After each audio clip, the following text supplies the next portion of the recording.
जय Hind students, welcome back to the defence booster series for NDA and CDS examination, जिसमें हम पढ़ते हैं रोज current affairs. These are very important for our examination, मेरे यानी राजीव शर्मा के साथ। बिना देरी किए आज के वीडियो में हम अपने टॉपिक्स को शुरू करते हैं। कौन सा पहला टॉपिक है और कौन सा लास्ट टॉपिक है, 4 to 5 टॉपिक्स जो डेली हमारे डिस्कशंस में आते हैं।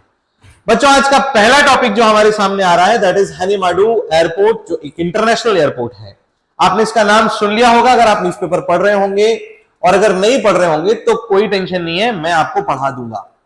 9th of नवंबर यानी कि कल संडे को, क्योंकि आज 10th नवंबर है, तो जो मालदीव्स है इंडिया का सदर्न नेबरिंग कंट्री, जो कि इंडियन ओशन में इंडिया के साथ अपने सी बॉर्डर्स को शेयर करता है, मालदीव्स में एक इंटरनेशनल एयरपोर्ट कंस्ट्रक्ट हुआ है, उसको इनॉग्रेट किया गया है, और इनॉग्रेट किया है वहां के प्रेसिडेंट मोहम्मद मुइज़ू ने। लेकिन इस एयरपोर्ट की खास बात यह है कि यह एयरपोर्ट भारत की नेबरहुड फर्स्ट पॉलिसी के अंतर्गत बनाया गया एक एयरपोर्ट है। कहने का मतलब यह है कि मालदीव्स में बना हुआ जो एयरपोर्ट है यह भारत का एक तोहफा है। It is a gift from India to Maldives, क्योंकि इसमें होने वाला खर्चा, इसका तकनीकी सपोर्ट और इसके डेवलपमेंट को आगे बढ़ाने के लिए जो भी ग्रांटिंग्स हैं वो इंडिया की तरफ से ही गई है। ग्रांटिंग्स नहीं कह सकते, but it is a kind of loan जो कि भारत के एक महत्वपूर्ण अंतरराष्ट्रीय बैंक द्वारा दिया गया है। तो ये टॉपिक क्या कहता है, इसके बारे में हम कुछ समझते हैं। पहला तो इसका नाम हमें याद रखना है, हनीमाडू एयरपोर्ट है। ये हनीमाडू इंटरनेशनल एयरपोर्ट है, यानी कि अंतरराष्ट्रीय हवाई अड्डा है। दूसरा, 9th of नवंबर 2025 को इनॉग्रेट किया है। किसने किया है? मालदीवियन प्रेसिडेंट मोहम्मद मुइज़ू ने। हु इनॉग्रेटेड इट, सॉरी मैं माइग्रेट बोल रहा हूं, प्रेसिडेंट मोहम्मद मुइज़ू ने, राइट।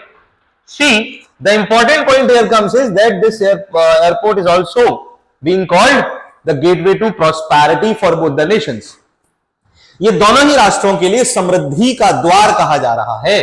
क्या कहा जा रहा है? समृद्धि का द्वार कहा जा रहा है। इस बात को याद रखना है। किस एयरपोर्ट को कहा जा रहा है?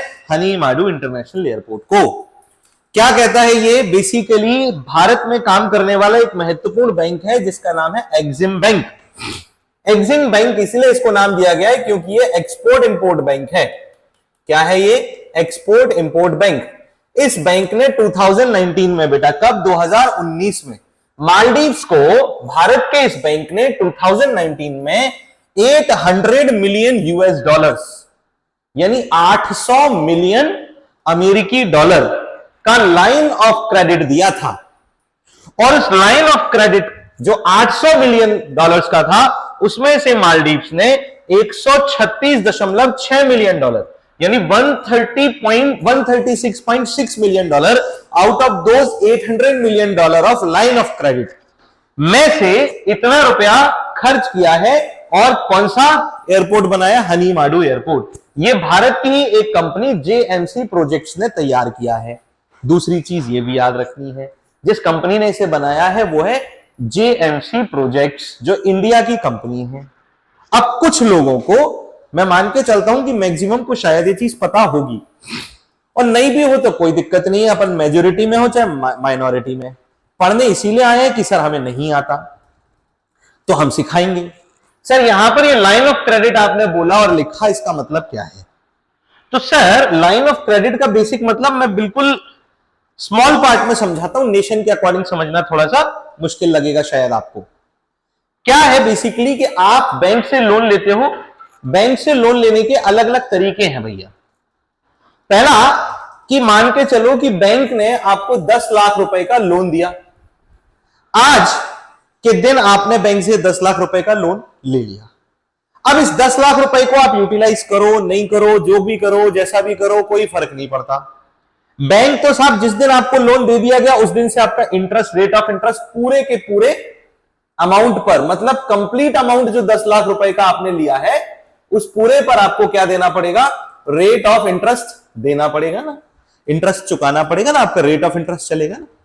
लेकिन लाइन ऑफ क्रेडिट ऐसा नहीं होता। लाइन ऑफ क्रेडिट में बैंक क्या बोलता है, लोन का जो एक प्रोसेस है उसे बहुत फ्लेक्सिबल किया गया फॉर दी कंज्यूमर्स, बेसिकली जो बोरोवर्स हैं उनके लिए, थ्रू दी लेंडर्स। क्या कि सर अगर आप लाइन ऑफ क्रेडिट ले रहे हो तो ये लोन से थोड़ा सा डिफरेंट हो जाता है कि मान के चलो अब मैंने क्या किया, 10 लाख रुपए का लाइन ऑफ क्रेडिट लिया है। सर ये एलओसी लाइन ऑफ कंट्रोल नहीं है, लाइन ऑफ क्रेडिट है, ठीक है। सर मैंने लाइन ऑफ क्रेडिट लिया पर्टिकुलर बैंक से, ठीक है, ले लिया। अब क्या है बोले सर मैं ये कह रहा हूं कि अभी जो है मुझे इस साल इसमें से सिर्फ 2 लाख रुपए की जरूरत पड़ी है मेरे पास 10 लाख, लेकिन मुझे जरूरत सिर्फ 2 लाख रुपए की पड़ी है, तो सर मैंने इस साल यानी 2025-2026 में सर 2 लाख रुपए इसमें से निकाल लिया सर बाहर। ठीक है भैया निकाल लिया, तो सर जो रेट ऑफ इंटरेस्ट मेरा आ रहा है ना वो सिर्फ 2 लाख रुपए के अमाउंट पर ही आएगा, बाकी का बचा हुआ 8 लाख रुपीस जो है सर रिमेन, उस पर कोई इंटरेस्ट नहीं चुकाना सर मुझे।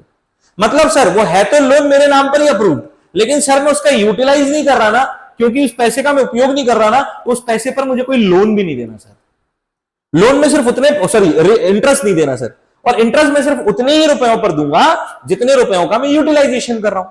That is called line of credit. तो कहने का मतलब क्या हो गया कि 2019 में इस कंट्री को $800 मिलियन का लाइन ऑफ क्रेडिट मिला था, उसमें से $136 मिलियन जो है उसका यूटिलाइजेशन करके इस कंट्री ने क्या किया है, अपना एयरपोर्ट डेवलप किया है। ठीक है, इतनी बात समझ में आ गई होगी।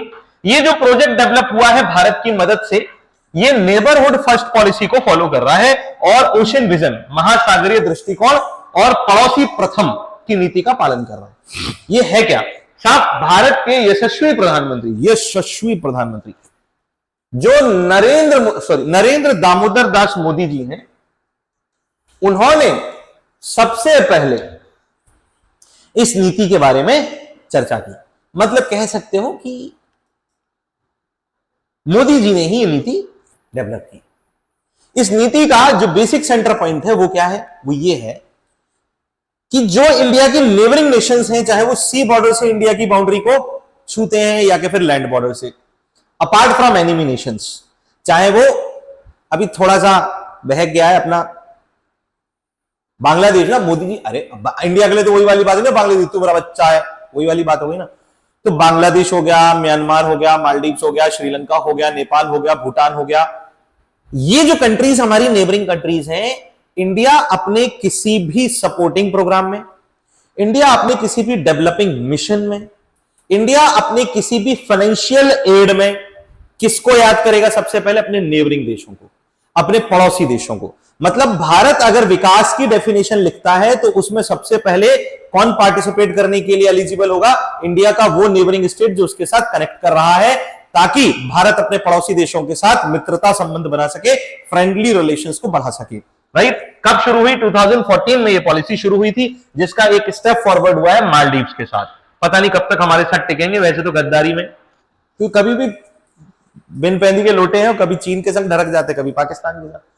ओके चलिए वापस आते हैं। अब सबसे बड़ी चीज ये मालदीव्स जो है, इसमें जो एयरपोर्ट बनाया गया हनीमाडू में, ये भैया एरो ब्रिज फैसिलिटी लेकर के बनाया गया है, जो मालदीव्स में अब तक का दूसरा हवाई अड्डा बना है पूरे देश का जिसमें ये एरो ब्रिज फैसिलिटी है। बाकी मालदीव्स में किसी भी हवाई अड्डे में अभी एरो ब्रिज फैसिलिटी नहीं है। जिसमें है इसके अलावा वो है वेलाना इंटरनेशनल एयरपोर्ट, जो माले में आता है, इनकी कैपिटल सिटी में आता है, जो अभी तक एकमात्र ही अंतरराष्ट्रीय सर्व सुविधा युक्त यानी with all facilities and international airport रहा इनके पास।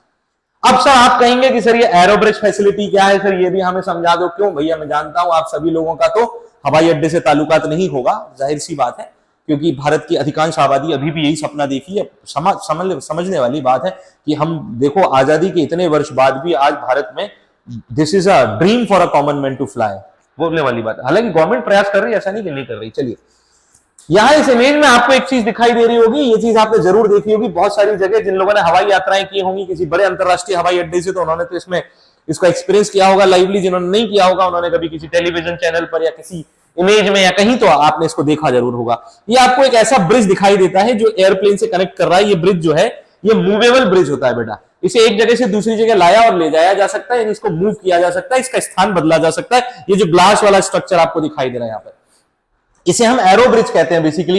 ये एरो ब्रिज क्या करता है, ये बेसिकली जो टर्मिनल गेट ऑफ एयरपोर्ट होता है, मतलब एयरपोर्ट का टर्मिनल गेट जहां से यात्री रनवे की ओर बाहर निकलते हैं, उसे एयरक्राफ्ट यानी कि जो विमान खड़ा होता है उससे जोड़ दिया जाता है, ताकि यात्री जो है वो एयरपोर्ट के टर्मिनल गेट से सीधे कहां पहुंच जाए, विमान के अंदर पहुंच जाए। तो टर्मिनल गेट ऑफ एयरपोर्ट को सीधे विमान से जोड़ने वाला जो ब्रिज होता है उसे एरो ब्रिज कहते हैं। और मालदीव्स में ये दूसरा अंतरराष्ट्रीय हवाई अड्डा बना है जिसमें ये एरो ब्रिज फैसिलिटी जोड़ी गई है। इसके पहले माले का जो अंतरराष्ट्रीय हवाई अड्डा है उसमें ये एरो ब्रिज फैसिलिटी है। दूसरा, अब भैया ये जो एयरपोर्ट बना है ये दूसरा एयरपोर्ट भी बना है इसी मामले में, माले के बाद हनीमाडू में, जो भैया कोड ई एयरक्राफ्ट, कौन से एयरक्राफ्ट, कोड ई एयरक्राफ्ट के लिए कैपेबल है। मतलब कोड ई एयरक्राफ्ट यहां पर लैंड कर सकते हैं, ऐसे टेक ऑफ कर सकते हैं या स्टे कर सकते हैं। अब कोड ई एयरक्राफ्ट होते क्या है, जरा सुनिए भैया इस बात को ध्यान से। क्या है, जो एविएशन अथॉरिटी है ग्लोबली, यानी वैश्विक रूप से काम करने वाली जो संस्था है, उसने एयरक्राफ्ट्स को अलग अलग कैटेगरीज में डिवाइड किया है। अल्फाबेटिक ऑर्डर में ए से लेकर एफ तक चलते हैं, यानी कोड ए, कोड बी, कोड सी, कोड डी, कोड ई और कोड एफ।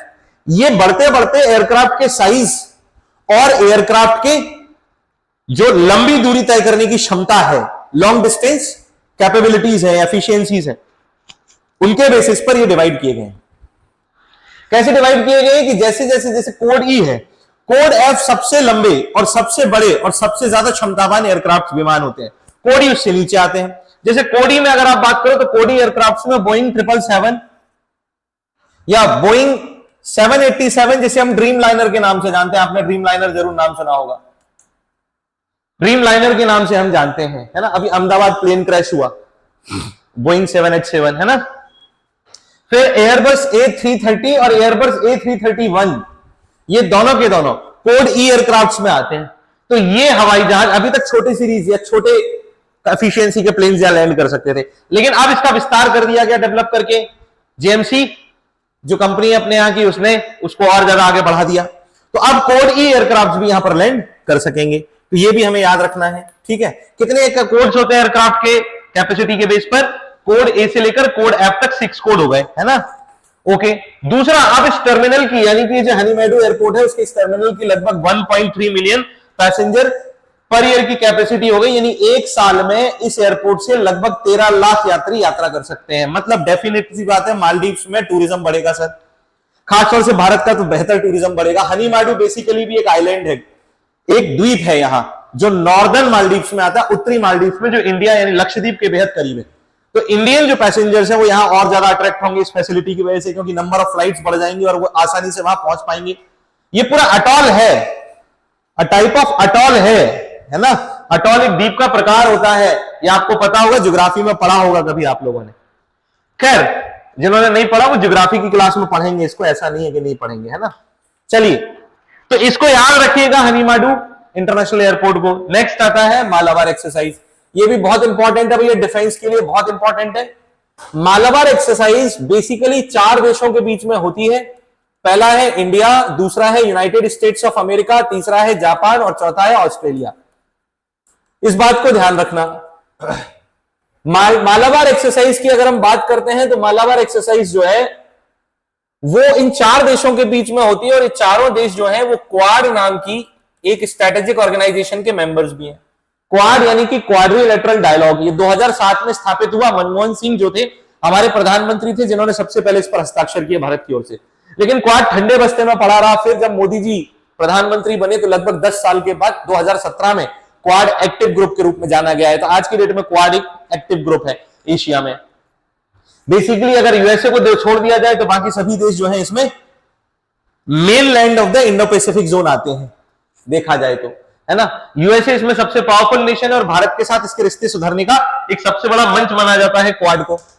ये जो मालाबार एक्सरसाइज आपको दिखाई दे रही है ना भैया, ये मालाबार एक्सरसाइज की स्टार्टिंग कब हुई सर? स्टार्टिंग ईयर कौन सा था सर? पहली बार कब हुई? अगर आपसे कोई पूछता है आप कहेंगे 1992 में। और दूसरा, मैंने व्हाइट कलर का सर्कल इसलिए बनाया है क्योंकि आपको यहां यह भी याद रखना है कि सर 1992 में जब मालाबार एक्सरसाइज का प्रथम संस्करण आयोजित किया गया, फर्स्ट एडिशन ऑर्गेनाइज किया गया, तो सर ये सिर्फ इंडिया और यूएस के बीच होता था। बाद में जब क्वाड फॉर्म हुआ है तो जापान इससे जुड़ा और फिर ऑस्ट्रेलिया सबसे बाद में इसमें जुड़ा है। तो अब 4 देशों के बीच में होता है। अच्छा, और ये अल्टरनेशन में चलता है। बेसिकली क्या होता है, एक बार ये इंडिया के कोस्ट में होता है और फिर उसके बाद अल्टरनेशन में इंडिया के कोस्ट के बाहर, जैसे जापान, यूएसए या ऑस्ट्रेलिया के आसपास किसी कोस्ट में हो सकता है। अभी मेरी बात जरा ध्यान से समझना और सुनना। मैंने ये कहा नहीं आपसे कि ऐसा होता ही है, मैंने ये कहा कि जनरली ये पैटर्न देखा गया है। अब आपसे पूछा जाए कि मालाबार एक्सरसाइज 2025 कहां हुआ है, तो आपका जवाब होगा सर ये गुआम आइलैंड में हुआ है। गुआम आइलैंड में हुआ है, मतलब गुआम आइलैंड में ऑर्गेनाइज हो रहा है। अभी आज ही शुरू हुआ है, 10 नवंबर से 18 नवंबर तक चलेगा। ये 9 दिन का अभ्यास होता है, ठीक है। गुआम आइलैंड कहां आता है सर? अगर कोई आपसे ये पूछता है तो आप कहेंगे सर यूएसए में आता है। सर ये यूनाइटेड स्टेट्स ऑफ अमेरिका का हिस्सा है, बेसिकली प्रशांत महासागर में तैनात है। लेकिन गुआम द्वीप अमेरिका के पूर्व में आने वाला एक ऐसा द्वीप है sir that is very strategical और is of military importance for USA, क्योंकि कहते हैं अमेरिका का एक बड़ा भयंकर असला बारूद, मिलिट्री इक्विपमेंट्स, एमिनेशंस यहां पर तैनात है। अमेरिका ने अच्छे खासे एयर बेसिस यहां पर बनाए हुए हैं। एशिया कॉन्टिनेंट को कंट्रोल करने के लिए यह अमेरिका का सबसे सुटेबल प्लेस है, सबसे सुटेबल सेंटर है। So when we talk about this, मैंने आपको ये पहले ही बता दिया है, इसमें इंडिया है, United states of America, Japan और ऑस्ट्रेलिया पार्टिसिपेट करते हैं। तो 4 देशों के बीच होने वाली एक एक्सरसाइज है। इस एक्सरसाइज के 2 फेजेस है बेटा, 2 चरण होते हैं। पहला तो हार्बर फेज होता है, बंदरगाह चरण, और दूसरा होता है सी फेज, समुद्री चरण। अब हार्बर चरण की बात करोगे, बंदरगाह फेज की बात करोगे, बंदरगाह चरण की बात करोगे, तो ये बेसिकली इसमें जो क्रॉस डेक विजिट्स होते हैं वो शामिल होते हैं। मतलब जो सेनाएं होती हैं वो क्रॉस डेक विजिट करती हैं, एक दूसरे के जहाजों पर दौरा करने जाती हैं, उसे समझती हैं, उनकी तकनीकों को समझने की कोशिश करती हैं। इसमें कुछ स्पोर्ट्स इवेंट्स होते हैं, जैसे फुटबॉल हो गया, वॉलीबॉल हो गया, एटसेट्रा।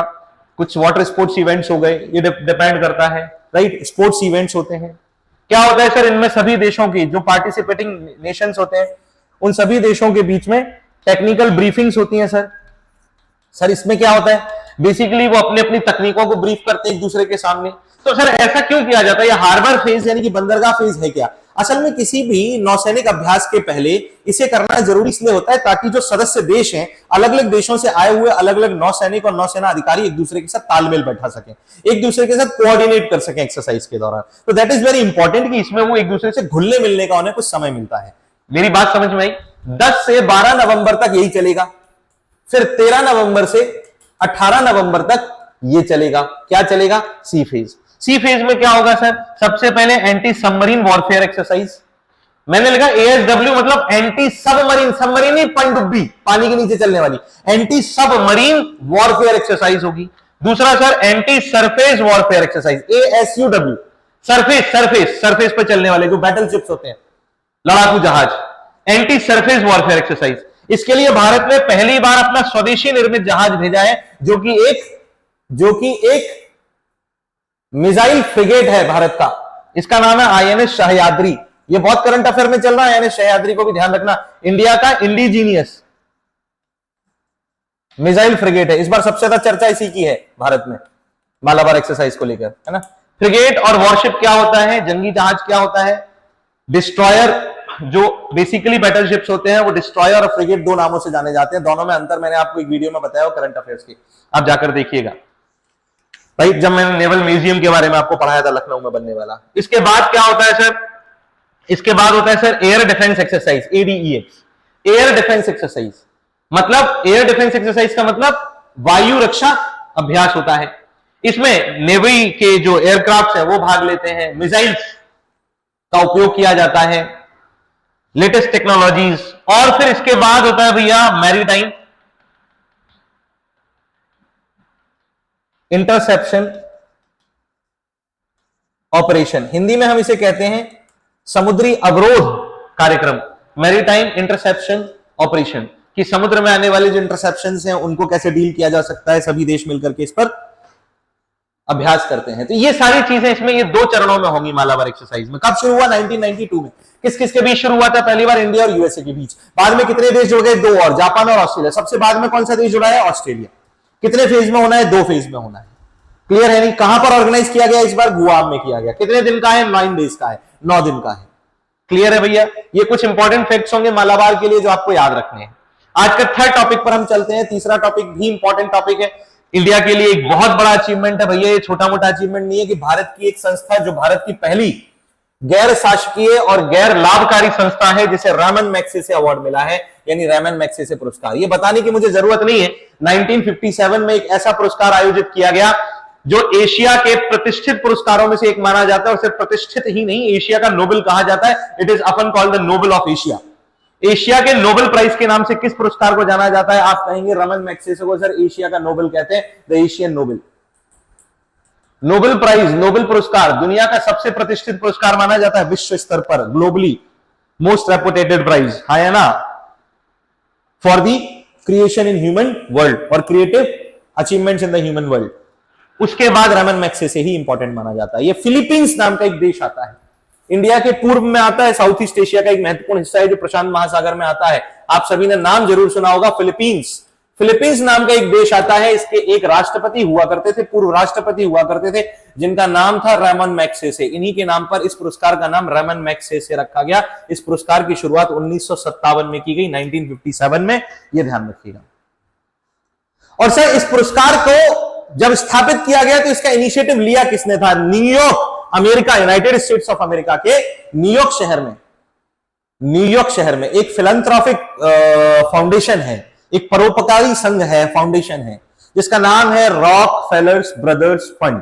रॉकफेलर ब्रदर्स फंड नाम के इस बोल सकते हो फंड ने या इस ऑर्गेनाइजेशन के जो ट्रस्टीज थे, उन्होंने पहली बार इनिशिएटिव लिया था कि हमें एक ऐसा अवार्ड बनाना चाहिए। तब जाकर रेमन मैग्सेसे अवार्ड बना। इस साल 2025 में रेमन मैग्सेसे पुरस्कार भारत की एक संस्था को भी मिला है। कुल मिलाकर 3 लोगों को मिला है, उनमें से तीसरी भारत की एक संस्था है, व्यक्ति नहीं संस्था है। ये एक एनजीओ है जिसका नाम है एजुकेट गर्ल्स। इसको ध्यान रखना है भैया, क्या नाम है? Educate girls. इस संस्था का नाम है एजुकेट गर्ल्स,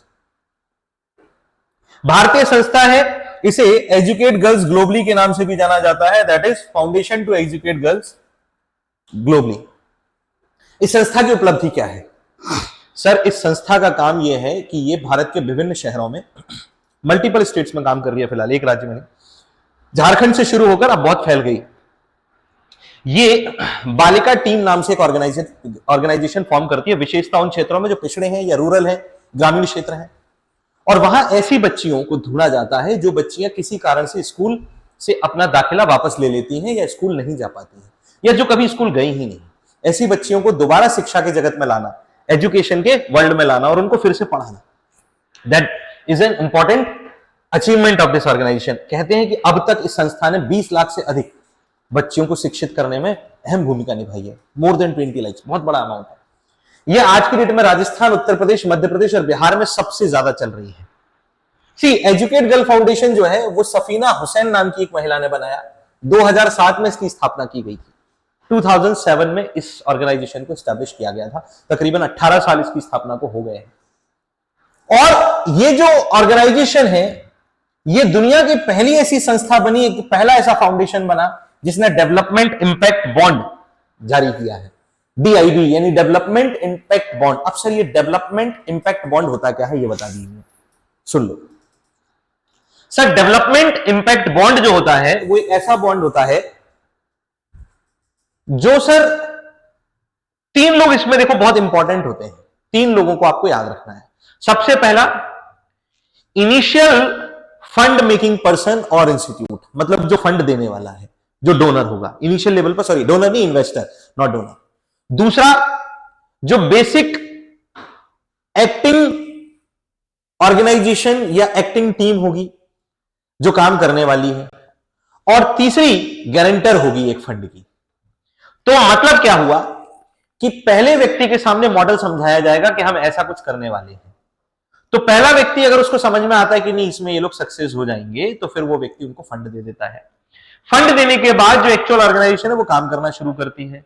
अगर उसका काम उस लेवल का होता है कि ऐसा लगता है कि नहीं ये तो प्रॉफिटेबल है या ये अपने एम को पूरा कर लेगी, अचीव कर लेगी कुछ ना कुछ, तो फिर गवर्नमेंट या जो भी गारंटर बनता है, स्पेशली तो गवर्नमेंट ही बनती है इंडिया में, तो गवर्नमेंट जो है वो ये गारंटी ले लेगी कि जो इन्वेस्टर है हम उसको एक सर्टेन अमाउंट ऑफ प्रॉफिट के साथ उसका पैसा वापस करेंगे एक लिमिटेड टाइम पीरियड के बाद। ऐसे फंड को हम क्या कहते हैं? Development impact fund. ये एक तरीके का फाइनेंशियल एड है जो, या फाइनेंशियल इंस्ट्रूमेंट है, एक वित्तीय उपकरण है जिसके थ्रू कोई संस्था अपना फंड रेज कर सकती है ना। Now it is the first Indian non profit organisation as well. ये भारत की पहली भारतीय गैर लाभकारी संगठन भी बना है जिसने ये पुरस्कार जीता है, जिसका नाम रेमन मैग्सेसे पुरस्कार है। क्लियर है? तो ये रेमन मैग्सेसे पुरस्कार के बारे में भी थोड़ा आप पढ़िए। लास्ट टॉपिक आज की क्लास का हमारा जो है बेटा, उसका नाम है मित्र शक्ति। ये भी एक सैन्य अभ्यास है। इस बार डिफेंस मिलिट्री एक्सरसाइज बहुत है, मैं चाहता हूं कोई भी ना छोड़े हम, क्योंकि एक क्वेश्चन पक्का आती आता है, तो डिफेंस एक्सरसाइज तो हमें छोड़नी नहीं है, एक भी सारी की सारी कर लेंगे अपन। बस तुम्हारा काम है तुम एक शॉर्ट नोट्स में लिस्ट बना के रखना है इनकी सब, ताकि कोई क्वेश्चन है तो इजीली कर सको। खैर, मित्र शक्ति इसका 11वां संस्करण है, इसके लिए इस नाम में जो है 11 जोड़ा गया है क्योंकि इसका 11वां संस्करण है, 11th ईयर है, मतलब 11th इसका एडिशन है। ये ज्वाइंट मिलिट्री एक्सरसाइज है, संयुक्त सैन्य अभ्यास है बेटा, जो भारत और श्रीलंका के साथ होता है, तो दो देश करते हैं इसलिए संयुक्त अभ्यास कहा जा रहा है। इसका बेसिक ऑब्जेक्टिव क्या है बेटा? इसका बेसिक ऑब्जेक्टिव है काउंटर टेररिज्म ऑपरेशंस, यानी आतंकवाद निरोधी अभियान जो है उनमें तालमेल बैठाना, और इसके साथ साथ United Nations peace keeping forces, संयुक्त राष्ट्र संघ जो है, यूनाइटेड नेशंस ऑर्गेनाइजेशन जो है, उसकी एक सबसे इंपॉर्टेंट ऑर्गेनाइजेशन जो है उसे सिक्योरिटी काउंसिल यानी सुरक्षा परिषद कहते हैं। सिक्योरिटी काउंसिल का एक अभिन्न हिस्सा जो है यूएन पीस कीपिंग फोर्सेस है, जो दुनिया भर में शांति स्थापित करने के लिए जाने जाने वाली एक सेना है। संयुक्त राष्ट्र के सभी सदस्य देश जो है वो इसमें पार्टिसिपेट करते हैं अपने इक्विपमेंट्स, अपने सोल्जर्स, अपनी डिफेंस स्ट्रेटेजीज के साथ। श्रीलंका और भारत भी इसमें पार्टिसिपेट करने वाले दो देश हैं। तो भारत और Sri Lanka UN peace keeping forces में बेहतर तालमेल के साथ काम कर सकें, इसलिए भी एक ज्वाइंट एक्सरसाइज में इसको एक ऑब्जेक्टिव रखा गया है। तो मित्र शक्ति अभ्यास का 11वां संस्करण है ये, और किस किस के बीच है? भारत और श्रीलंका के बीच। ये भारत और श्रीलंका के बीच होने वाली एक एक्सरसाइज है। ये साफ तौर पर है, सिंपल क्वेश्चंस इसमें बन जाते हैं कि मित्र शक्ति नाम का अभ्यास इंडिया इज परफॉर्मिंग, और भारत किस देश के साथ करता है, विद विच नेशन? तो आपका जवाब हो जाता है श्रीलंका। तो that is very simple topic, right? It is a factual topic, you have to remember it. खैर, आप आज के इन सभी सब्जेक्ट्स को बहुत इंपॉर्टेंटली लीजिए, ये सारे के सारे टॉपिक्स बहुत इंपॉर्टेंट है, इनके शॉर्ट नोट जरूर बना के रखिएगा। कोई भी डाउट है, क्वेश्चन है, आप हमसे कभी भी पूछ सकते हैं, नो प्रॉब्लम। आप इसी तरह से पढ़ते रहिएगा। आज के वीडियो को हम यहीं खत्म करते हैं।